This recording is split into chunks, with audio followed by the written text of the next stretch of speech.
ನಮಸ್ಕಾರ ಬೆಂಗಳೂರು, ನಾನು ನಿಮ್ಮ ಸಕ್ಕರೆನಾಡು ಶ್ವೇತಾ. ನನ್ನ ಮಗನ ಬರ್ಡೇ ಸೆಲೆಬ್ರೇಟ್ ಮಾಡಲಿಕ್ಕೆ ಅಂತ ಹೇಳ್ಬಿಟ್ಟು ಪ್ಲೇಸಸ್ನ ಹುಡುಕ್ತಿದ್ದೆ.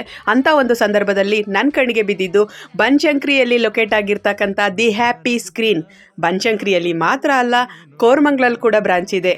ಕಪಲ್ ಹಾಗೂ ಫ್ಯಾಮಿಲಿ ಸೆಲೆಬ್ರೇಷನ್ಗೆ ಮಸ್ತು ಪ್ಲೇಸ್. ಕಾಸ್ಟ್ ಬಗ್ಗೆ ಯೋಚನೆ ಮಾಡ್ತಾ ಇದ್ದೀರಾ? ಜಸ್ಟ್ 399 ರೂಪೀಸಿಂದ ಶುರು. ಮತ್ತೆ ಆಗ್ತಾಡ, ನಿಮ್ಮ ಫ್ಯಾಮಿಲಿ ಹಾಗೂ ಪ್ರೀತಿ ಪಾತ್ರರೊಂದಿಗೆ ಸೆಲೆಬ್ರೇಟ್ ಮಾಡಿ. ಹೆಚ್ಚಿನ ಮಾಹಿತಿಗೆ ಸ್ಕ್ರೀನ್ ಮೇಲಿರೋ ನಂಬರ್ನ ಕಾಂಟ್ಯಾಕ್ಟ್ ಮಾಡಿ. Thank you. ನಗುತ್ತಾ ನಗುತ್ತಾ ಬಾಳು